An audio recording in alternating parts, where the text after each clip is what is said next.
என்னென்றால் அதாவது 2009 2010 காலத்திலே நாங்கள் யாழ்ப்பாண மாநகர சபை உறுப்பினர்களாக இருந்த பொழுது இந்தியாவினுடைய நிதி உதவியிலே யாழ்ப்பாணத்துக்கு ஒரு கலாச்சார மண்டபத்தை கட்டித் தருவதாக இந்திய அரசாங்கம் எங்களுக்கு கூறியிருக்கின்றது. மாநகர சபை அதற்கு அனுமதி வழங்க வேண்டும் என்று அப்பொழுது ஆளுங்கட்சியாக இருந்த இபிடிபி கட்சி அதை முன்மொழிவை கொண்டு வந்த பொழுது அப்பொழுது நாங்கள் தமிழ் தேசிய கூட்டமைப்பிலே இலங்கை தமிழரசு கட்சியிலே 8 மாநகர சபை உறுப்பினர்களும் நாங்கள் அதற்கு ஆதரவு கொடுத்தோம்.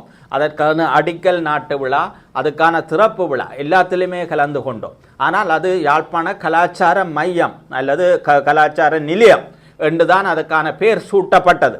ஆனால் திருவள்ளுவர் அவர் உலகத்துக்கே தமிழை அறிமுகப்படுத்தினவர். அது குறளுக்களே அதுக்கு ஒரு தனித்துவமான இடம் இருக்கின்றது. அவருக்கு பல இடங்களிலே சிலைகள் இருக்கின்றது. திருவள்ளுவரை நாங்கள் மதிக்கின்றோம். ஆனால் கலாச்சார மையம் என்று ஒன்றை வழங்கி போட்டு அதற்கு திருவள்ளுவர் மையம் என பெயர் மாற்றுவது அது பொருத்தமான ஒரு செயற்பாடோ, அது ஏற்றுக்கொள்ளக்கூடிய விரும்பத்தகுந்த ஒரு செயற்பாடோ கிடையாது.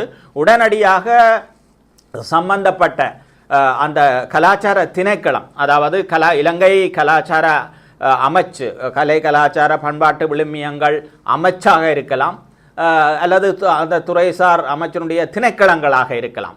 அத்தோடு இந்திய துணை தூதரம் கூட இது யாழ்ப்பாண மக்களுக்கான ஒரு கலாச்சார மையம் அல்லது கலாச்சார நிலையம் என்றுதான் வழங்கப்பட்டதை வழியே திருவள்ளுவர் என்ற நிலையம் என்று மாற்றினால் அங்கே குறள்களைத்தான் வைக்கலாம். அங்கே 1330 குறளையும் கொண்டுத்தான் வைக்க வேண்டும். அதே நேரத்தில் அங்கே திருவள்ளுவருடைய சிலை தான் வைக்க வேணும். அது அங்கே குறளைத்தான் அங்கே கல்வெட்டாக எல்லா இடத்திலும் முழு இடத்திலும் கல்வெட்டைத்தான் பதிக்க வேண்டிய ஒரு சூழ்நிலை வருமே வெளியே கலாச்சார மையம், கலை கலாச்சார பண்பாட்டு விழுமியங்களை மேற்படுத்துவதற்கும் அதை ஊக்குவிப்பதற்கும் அதை வளர்ப்பதற்கும் எங்களுடைய பண்பாடுகளை, எங்களுடைய தொன்மைகளை, எங்களுடைய பாரம்பரியங்களை நிலைநிறுத்துவதற்கு அது ஒரு கலாச்சார மையமாக தேவைப்பட்டது. அதன் அடிப்படையிலே நாங்கள் அன்று ஒப்புதல் கொடுத்தோம். ஆனால் இன்று இப்படி பெயர் மாற்றுவதை நாங்கள் முற்றாக எதிர்க்கின்றோம். அது உடனடியாக நிறுத்தப்பட வேண்டும். யாழ்ப்பாண கலாச்சார மையம் அல்லது மன்றம் என்றுதான் அது பேர் தொடர்ந்து இருக்க வேண்டும். திருவள்ளுவர் என்ற பேச்சுக்கே இடமில்லை. நாங்கள் அதை கடுமையாக கண்டிக்கின்றோம், இருக்கின்றோம். இல்லை, நிச்சயமாக. ஏனென்றால் இது ஒரு தேவையில்லாத பேர். நாங்கள் திருவள்ளுவருக்கு ஒரு தனித்துவமான ஒரு மதிப்பு இருக்கின்றது. அவருடைய குறள் உலகம் முழுக்க இருக்கின்றது. அவர் உலகத்துக்கே தமிழுக்கு பெருமை சேர்த்தவர். அவராலே தான் தமிழ் இன்றைக்கு உலகம் முழுக்க மேலோங்கி இருக்கின்றது. அவருக்கு அங்கே கன்னியாகுமரியிலே கடலுக்குள்ளே 1500 அடியிலே சிலை கூட வச்சிருக்கின்றார்கள். அப்படியாக எல்லாம் மதிப்பு இருக்குது. திருவள்ளுவருக்கு நாங்கள் கூட சிலை வச்சிருக்கின்றோம் பல இடங்களிலே. அப்படியாக திருவள்ளுவருக்கு ஒரு தனித்துவமான இடங்களிலே அவருக்கு சிலை வைப்பது அல்லது அவருக்கு ஒரு மதிப்பு கொடுப்பது என்பது வேறு. ஆனால் ஏற்கனவே எங்களுடைய மாநகர சபையிலே நான் உறுப்பினராக இருந்த பொழுது யாழ்ப்பாண கலாச்சார மையம் என்ற அடிப்படையிலே தான் எங்களுக்கு இது நிதி வழங்கப்பட்டு நாங்கள் அதுக்கான அனுமதியையும் வழங்கி இருந்தோம். எதிர்கட்சியாக இருந்தாலும் கூட அது சிறப்பாக கட்டப்பட்டது. அடிக்கல் இந்திய பிரதமர் தான் அதை திறந்து வைத்தார்.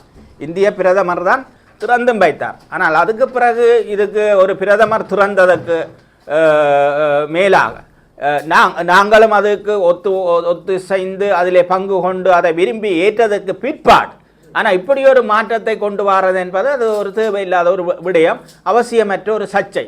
இதை உடனடியாக இந்திய துணை தூதுவராக இருக்கலாம் அல்லது இந்திய தூதராலே கொழும்பு இந்திய தூதுவராக இருக்கலாம். அந்த இந்திய துணை தூதரத்துக்குள்ள இருக்கின்ற கலாச்சார பிரிவாக இருக்கலாம். கலாச்சார பிரிவு இதை மறுபரிசீலனை செய்ய வேண்டும். அதே நேரத்தில் இலங்கை கலாச்சார அமைச்சோ திணைக்களமோ இந்த பெயர் மாற்றத்துக்கு உடன்படக்கூடாது. இதை மக்களும் ஏற்றுக்கொள்ள மாட்டார்கள். நீங்கள் குறிப்பிட்டது போல அரசியலாளர்களும் காலப்போக்கிலே இது சம்பந்தமான எதிர்ப்புகளை தெரிவிப்பார்கள் என்று நாங்கள் நம்புகின்றோம். இல்ல அது உண்மையிலே என்னென்று சொன்னால் கலாச்சாரமயம் எங்களுக்கு ஒரு தமிழருக்குன்றது தனித்துவமான பாரம்பரியம் உண்டு, கலாச்சாரம் உண்டு, மொழி உண்டு, மதம் உண்டு, எங்களுடைய வாழ்வியல் பண்பியல்கள் இருக்கின்றது. அந்த வகையிலே எங்களுடைய கலைகள் இருக்கின்றது. கலைகள் எத்தனையோ கலைகள் கலாச்சாரங்கள் எல்லாமே இருக்கு. அதுக்காகத்தான் அந்த மையமாக அதை உருவாக்கி தந்தார்களே வழியே. அப்போ எங்களுடைய கலாச்சாரம் கலைகள் பண்பாடுகளை இல்லாமல் செய்வதற்கும் அதுக்கு ஒரு இடம் இல்லாட்டி அந்த இது எங்களுக்கு இல்லாமலே போகும். நாங்கள் ரோட்டில் தான் நின்று அதை நடத்த வேண்டிய ஒரு சூழ்நிலை வரப்போகின்றது.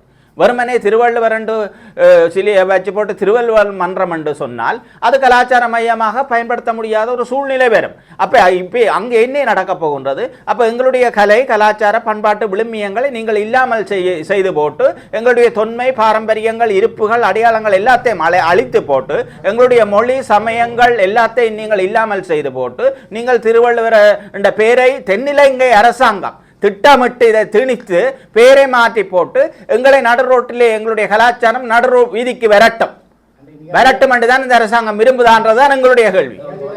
அதன் தொடர்ச்சியாக அந்த நிகழ்வில் கலந்து கொண்ட அமைச்சர் சொல்லியிருந்தார், திறநீக்கம் செய்யப்படும் போதுதான் தமிழுக்கு 3வது இடம் கொடுக்கப்பட்டிருந்தது என்றும் தான் மிக பெரும் அதிர்ச்சி அடைந்திருக்கான்னு கூறியிருந்தார். இதெல்லாம் ஒரு அமைச்சர் சொல்லுகின்ற அவர் ஒரு தமிழ் அமைச்சர் சந்திரசேகரம் ஐயா, அவர் ஒரு தமிழ் அமைச்சர், யாழ் மாவட்டத்திலே அமைப்பாளர் அந்த கட்சியினுடைய. இப்போ அவர் மலையமாக இருந்தாலும் தமிழன். ஆனால் மொழி இங்கே வடக்கு கிழக்கிலே அரசகர்ம மொழி எங்களுடைய மொழி தமிழ், அரசகர்ம மொழி தமிழ். அப்போ இங்கே தமிழுக்குத்தான் முன்னுரிமை மேலே போட்டு வீதிகள் என்றாலும் கூட வீதிகளுக்கு பெயர் பலகைகள் போட்டாலும் திணைக்களங்களுக்கு பெயர் பலகைகள் போட்டாலும் அரசு சார் துறை சார் எந்த ஒரு நிறுவனங்களுக்கு பெயர் போட்டாலும் தமிழை முன்னிலைப்படுத்தி 2வதாக சிங்களத்தை போடுவார்கள், 3வது ஆங்கிலத்தை போடுவார்கள். இதுதான் பலமை. ஆனால் தமிழை கொண்டு வந்து 3வதாக போட்டிருந்தால் முதல் சிங்களத்தை வாசிக்க தெரியாதவர் இன்றைக்கு அது ஒரு முன்னுரிமை கொடுக்கப்பட்டிருக்கிறது. அப்போ இதுவும் ஒரு திட்டமிட்ட ஒரு திணிப்பு. அப்போ இது ஒரு பாருங்க திருவள்ளுவர் மன்றம் என்றதை சிங்களத்தில் முதல் போட வேண்டிய தேவை என்ன, அவசியம் என்ன? இங்கே யாரை சிங்களம் வாசிக்க போறீங்க? மற்றது இது தமிழ் பிரதேசம் என்ன, வடகிழக்கு தமிழருடைய பூர்வீக தாயகம். அப்போ இந்த தாயகத்திலே இதெல்லாம் ஒரு திட்டமிட்ட இவர்கள் நல்லாட்சி அல்லது இவர்கள் ஒரு கிளீன் ஸ்ரீலங்கான்னு சொல்லினோம். அப்போ இதா கிளீன் ஸ்ரீலங்கான்னு நாங்கள் கேட்குறோம். இன்றைக்கு நீதிபதி ஐயாவை புறக்கணிச்சிட்டாங்க. ஒரு உண்மையிலே சேவை இந்த நாட்டுக்கு அந்த அவருடைய சேவை தேவை அனைத்து மக்களும் ஏற்றுக்கொள்வார்கள். இன்றைக்கு அதை விட இன்றைக்கு கலாச்சாரம் மன்றத்தை போய் திருவள்ளுவர் மன்றம் பேரை மாற்றி அதில் சிங்களத்தில் மேலே போட்டேன்டா இதுதான் கிளீன் ஸ்ரீலங்கா என்றதான்.